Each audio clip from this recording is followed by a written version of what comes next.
আল্লাহ বললেন আমার আরেক নাম হলো আল মুহাইমিন। আল মুহাইমিন মানে হচ্ছে দ্য ওভারসিয়ার, দ্য অবজারভার, পর্যবেক্ষক, যিনি মনিটরিং করেন, আমাদের সব অ্যাক্টিভিটি তিনি মনিটরিং করেন। কোনোভাবে তার চোখকে ফাঁকি দেয়া যায় না। আল্লাহর চোখ ফাঁকি দেয়া যায়? আচ্ছা আওয়াজ করে বলেন তো, পুলিশ ভাইদের চোখ, পুলিশের চোখ মাঝে মাঝে ফাঁকি দেয়া যায় কি যায় না? সেনাবাহিনীর চোখ, র্যাবের চোখ, ইনকাম ট্যাক্স অফিসারের চোখ, দুর্নীতি দমন কমিশনারের চোখ, কিন্তু আল্লাহর চোখ, আল্লাহর চোখকে কশ্চিন কালেও কখনো ফাঁকি দেয়া যাবে? যেখানেই যান, ঘরের ভেতরে ঢুকে জানলা লাগিয়ে দরজাটা লক করে যদি অন্যায় করেন, পাপ করেন, দুনিয়ার কোন চোখ দেখে নাই দেখেছে কে? পর্দার আড়ালে যে যদি পাপ করেন, দেখে নাই দেখেছে কে?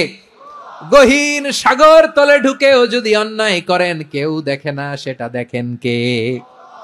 আপনি কি ভাবছেন আটলান্টিক মহাসাগরের ভিতরে চলে গেলে তারা আল্লাহ দেখবে না? আপনারা ওশান গেট কোম্পানি নাম শুনছেন? ওশান গেট, তারা এই যে টিটান সাবমার্সিবল একটা সাবমেরিনের মতো বানাইছিল, যেটা টাইটানিক জাহাজের ভগ্নাংশ দেখার জন্য অনেক লোক যে মারা গেছিল না, ওটা সাগরের একেবারে গহীনে চলে যায়। এই টিটান সাবমার্সিবল দিয়ে সাগরের একেবারে গহীনে চলে যাওয়া যায়।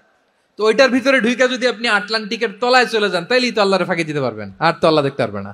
সাগরের অতল গহ্বরে চলে গেলেও, পাহাড়ের সুরঙ্গের ভেতরে ঢুকে গেলেও, মহাকাশ স্টেশন পাড়ি দিয়ে মঙ্গলে পাড়ি জমালেও আমার আল্লাহর চোখ কশ্চিন কালেও ফাঁকি দেয়া যাবে? এজন্য সে আল্লাহ বললেন লা তুদরিকুহুল আবসার ওয়া হুয়া ইউদরিকুল আবসার ওয়া হুয়াল লাতীফুল খাবীর। আমার আল্লাহ দৃষ্টির আয়ত্তে নন, কিন্তু দুনিয়ার সব দৃষ্টি আমার আল্লাহর আয়ত্তে। সূক্ষ্মদর্শী, সূক্ষ্ম থেকে সূক্ষ্ম পাপ কাজ যেভাবে যেমনটি করেন সব দেখেন। মুখে না বললে অন্তরেও চিন্তা করলেও অন্তরে চিন্তার উদ্রেক ঘটেছে, ওইটা তো কেউ জানে না, কিন্তু জানেন কে?